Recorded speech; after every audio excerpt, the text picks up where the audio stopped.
Hello my people, good evening, good afternoon, depends where you are watching this video.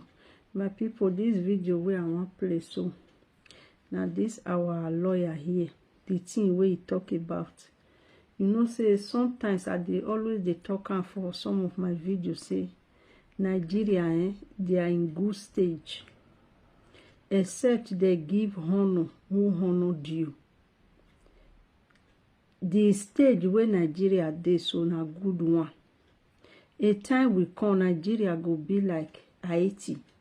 Haiti used to be a very rich and powerful country in the past when it comes to black population in South America. But today, Haiti is the poorest country. Nigeria will go through that direction if they refuse to give honor who due. Mona listen to this, our brother here, waiting to talk. A country that has been struggling with a foundation for 23 years cannot be a serious country. And there has to be a need for some speed. So the 10th Assembly must immediately address this problem of continuous talking about Nigeria. Remember what Bola Ige said about the survival of Nigeria, and it rings, because I was there that day, it still rings in my head, that in a situation of a political arrangement such as Nigeria's, the first question is, just like I have a wife, do I want to be married? Question number one. So in Nigeria, do we want to be one? It's an assumption that we want to be. It's a terribly big and wrong assumption, because when I went to Croatia, Croatia was part of the 6 countries that formed Yugoslavia. Right now they're doing very well. Macedonia is doing very well. Slovenia is doing very well. Slovakia is doing very well. So nothing says that we must be one country. Nothing. It's not sacrosanct that we must be one country. If in being one country you have all the killings you have in Jos, in Abuja, everywhere, what's the point being one country? So that's why, in looking at President Tinubu's governance program, I would remind him of a structural engineer who says, I can't build this house, I can't build Nigeria on the basis of a weak governance structure. It is the most important and fundamental process if you want the country to grow. So Nigeria's governance structure is very weak. The first is, any nation not at peace, and I always like to use the analogy of marriage. If, for instance, every day you get up and you and your wife are fighting, you can't have peace. And you cannot think about how to develop. So the first thing we have to do in Nigeria is we have to organize peace. Because if we don't organize peace and security, you can't have good governance. So that is the step number one. And I also made the point at the lecture that to continue to do the same thing with the same result is a mistake.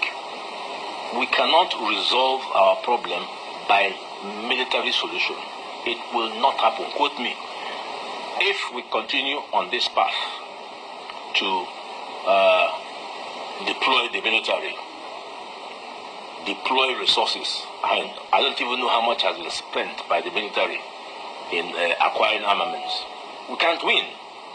And the simple reason is you don't use military solutions for what is called irregular warfare.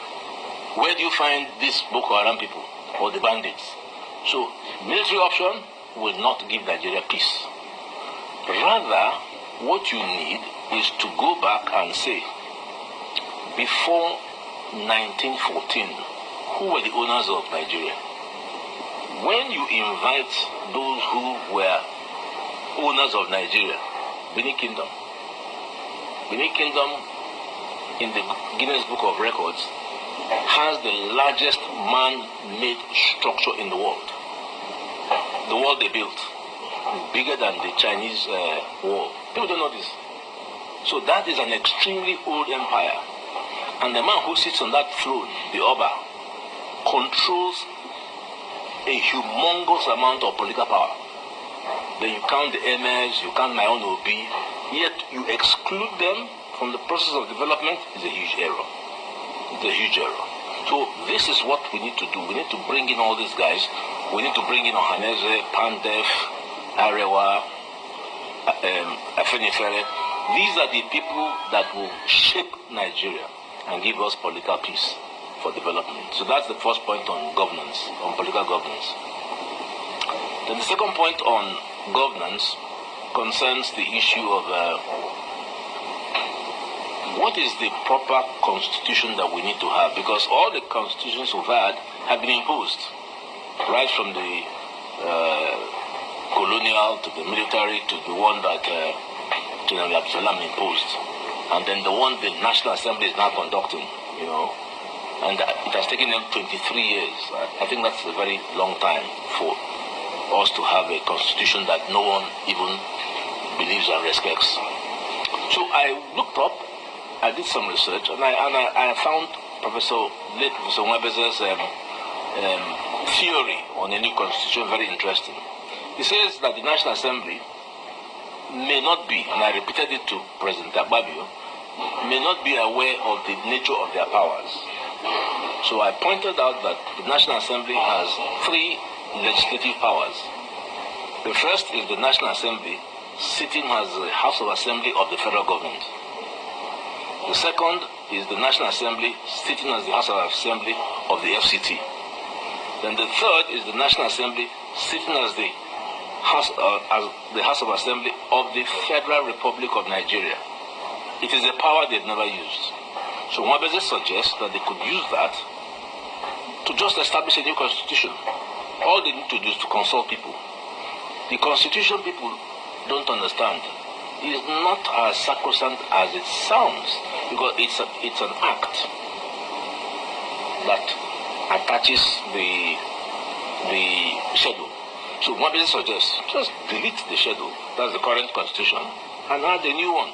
So all these discussions that have been taking place, write up something that is agreeable, send it around Nigeria, and once it's accepted, you go to the National Assembly, invoke the powers of Section 4, subsection 1, and then exchange.